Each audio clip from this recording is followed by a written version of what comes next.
morning to all students. Subject biology, class 10, chapter respiration, learning topic respiration in amoeba. Learning topic respiration in amoeba. So I am going to start the respiration in amoeba. The previous classes में respiration in amoeba topic पर चर्चा हुई थी, बताए थे। फिर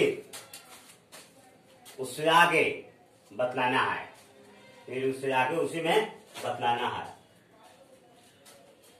इन the case of amoeba the process of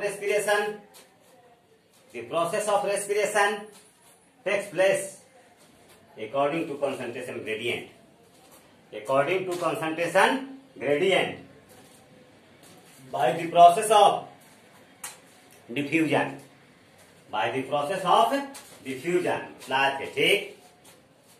तो diffusion is insufficient process for supplying oxygen in the body of amoeba.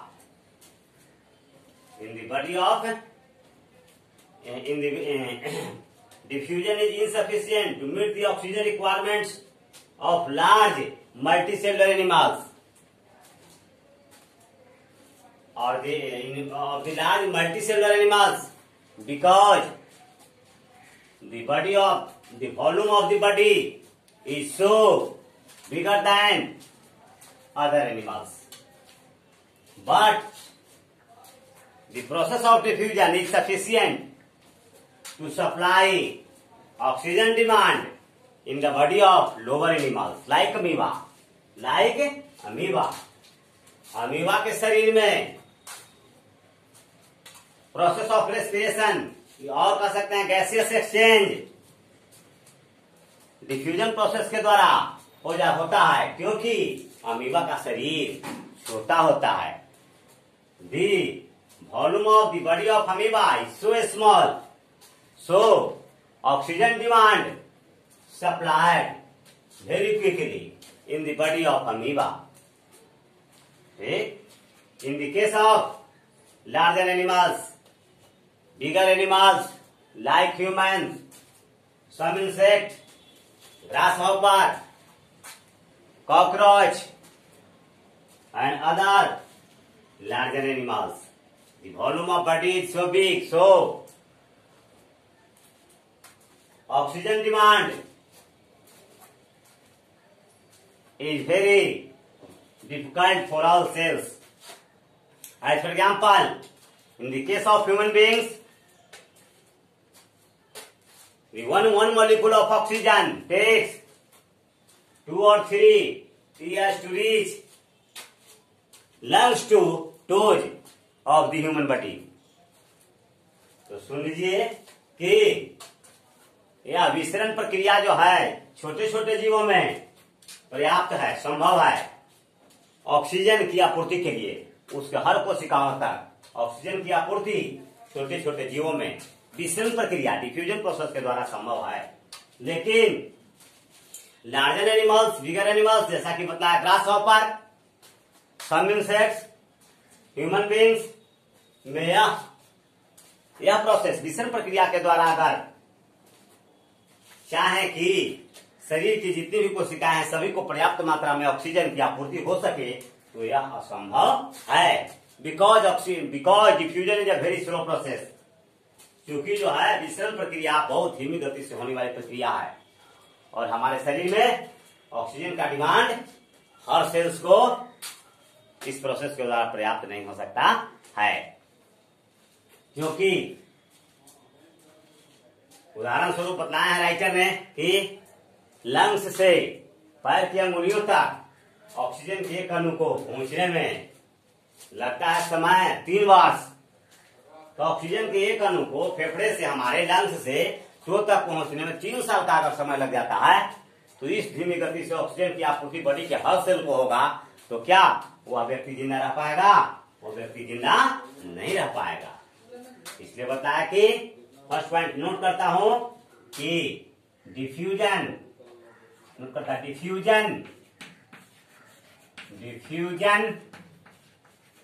Is insufficient insufficient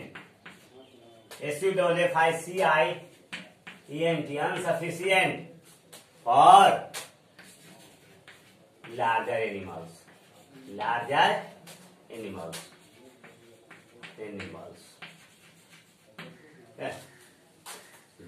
लिखा diffusion is insufficient for larger animals। Short करके का पॉइंट कि विषम प्रक्रिया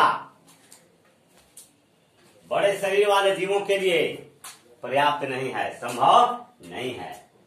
second point, because it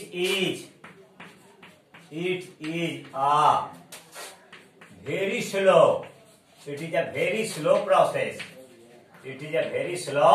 PROCESS। Second point लिखा क्यों, पूछ सकते हैं बच्चे की विसरण प्रक्रिया बड़े जंतु, ऐसे जंतु जिनका शरीर बड़ा है उनके लिए पर्याप्त नहीं है कि विसरण प्रक्रिया के द्वारा ऑक्सीजन की आपूर्ति उनके शरीर के हर कोशिकाओं को किया जाए, क्यों नहीं? तो लिखा नीचे उसका answer, because it is a very slow process. चूंकि यह विसरण प्रक्रिया प्रोसेस ऑफ डिफ्यूजन बहुत धीमी गति से होती है, इसी के कारण यह पर्याप्त नहीं है। It is sufficient SUFFICIENT sufficient या पर्याप्त है और smaller animals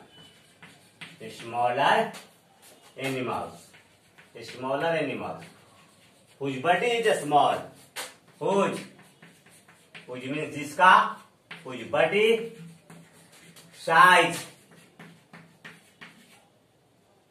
and shape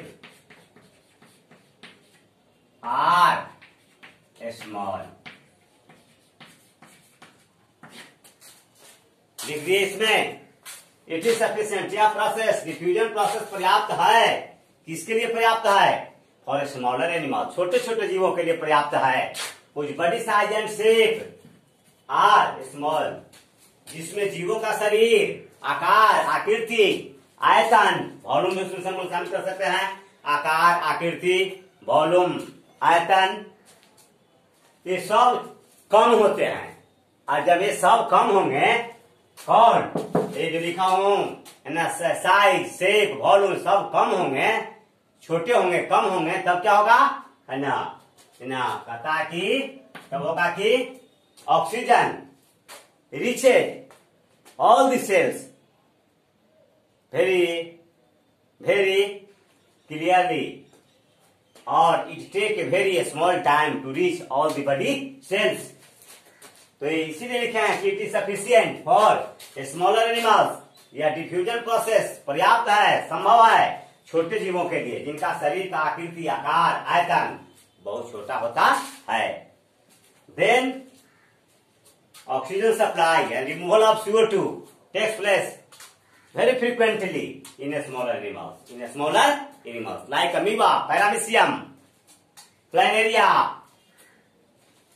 and etc by the process of diffusion। और इससे आगे बतलाता हूं, इसके बाद आगे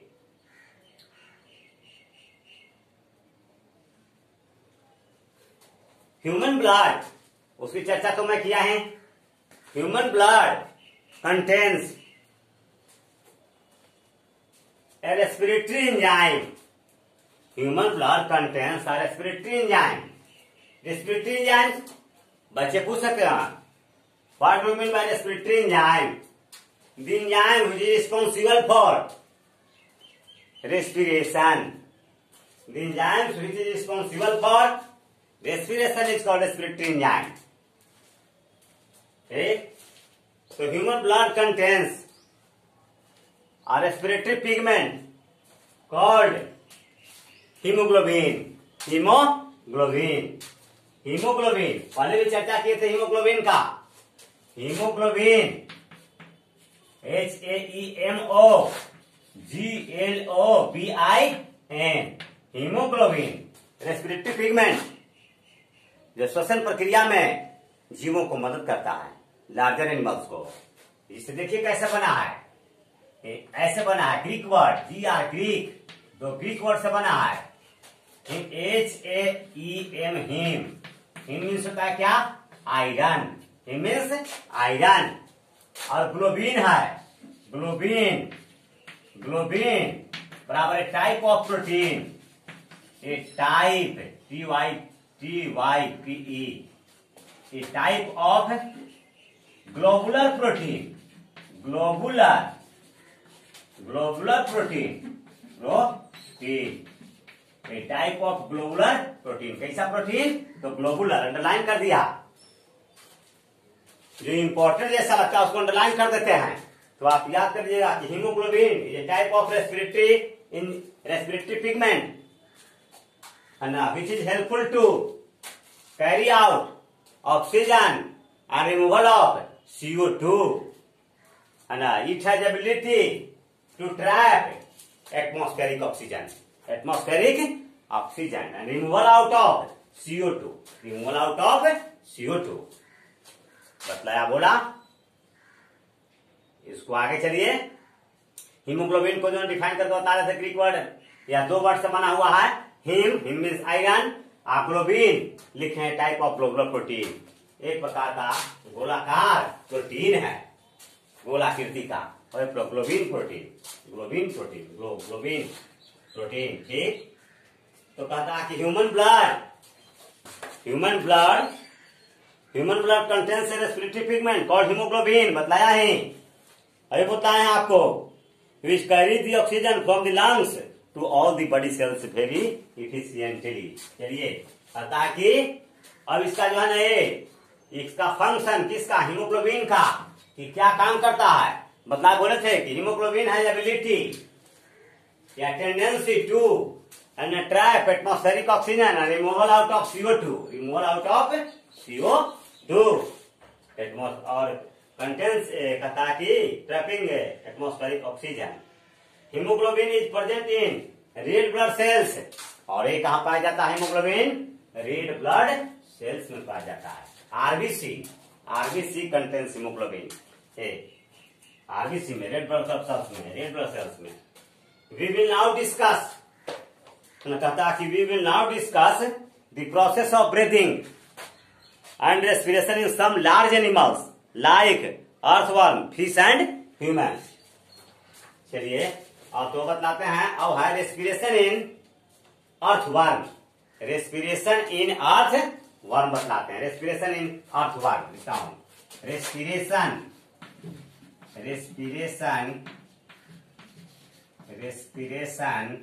इन earthworm.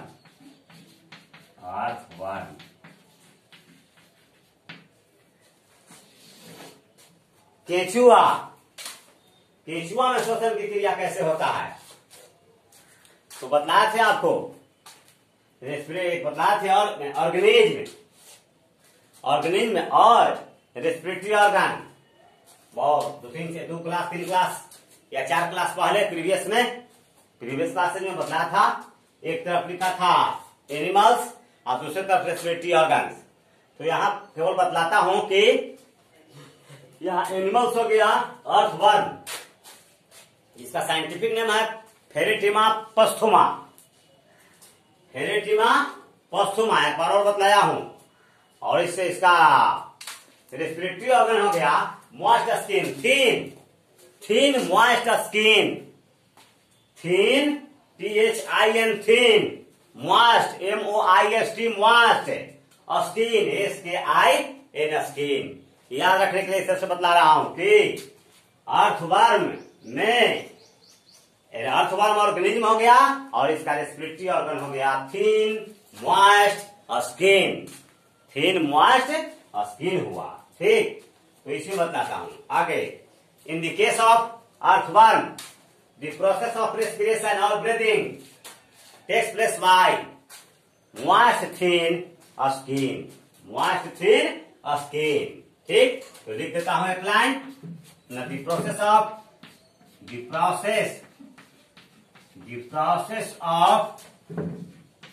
respiration,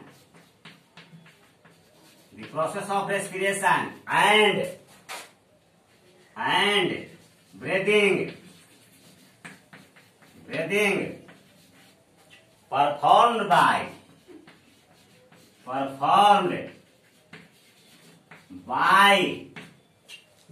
thin moist skin, thin moist skin, thin moist skin. ठीक. They trap atmospheric oxygen. They trap, and Feristima postoma, earthworm trap atmospheric oxygen through some blood capillaries, blood vessels present in the body of the earthworm. They trap atmospheric oxygen through their blood vessels, artery veins capillaries. Blood vessels pertains to artery veins and capillaries, and by the process of diffusion and removal of CO2 also takes place by the same structure, in earthworm. आगे ठीक. आगे, the earthworm absorb the oxygen needed for respiration through its moist skin. बतलाए थे, पहले बताया moist skin. This oxygen is then transported to all the cells of the earthworm by its blood, where it is used in respiration. The carbon dioxide produced during respiration is carried back by the blood. ठीक. और इस तरह से इसके बाद example में है क्या, earthworm में बतलाया लीचेज, LEECHES, लीचेज जोक. In the case of उसका क्लास है हिरुडिनेरिया क्लास है उसका क्लास, लीच का class Hirudinaria.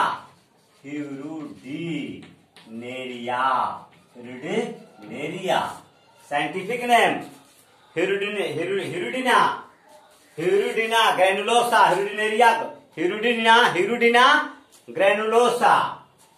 हिरुडिना granulosa. Scientific name leech का शैंगोवर्स, that means blood eaters. They respire through thin moist skin. Respiration in fish. मछलियों में श्वसन, respiration in fishes कहेंगे, मछलियों में श्वसन. Respiratory organ gills. In the case of fishes, they respire through gills. Gills are hidden under gills cover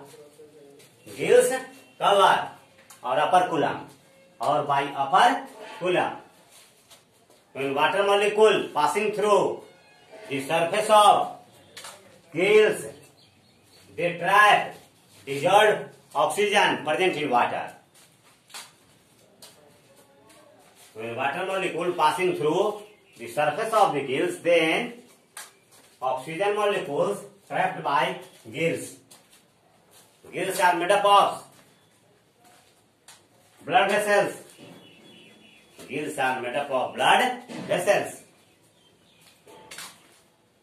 Okay. It is a common observation when fishes are removing out from water to external environment, like on land. They died off or die because in the case of fishes, They have not developed lungs. They have developed gills. So on the land terrestrial condition, they not trap atmospheric oxygen and digest. There is some differences in the process of respiration in grasshopper, insect and fishes. The respiratory surface in grasshopper is, in the case of respiratory organ of earthworm, thin moist skin. In the case of earthworm, the respiratory surface is thin moist skin. But in the case of fish, the respiratory organ is gills. So, in next classes, I explain about respiration in human. Thank you. In my speech, that's all.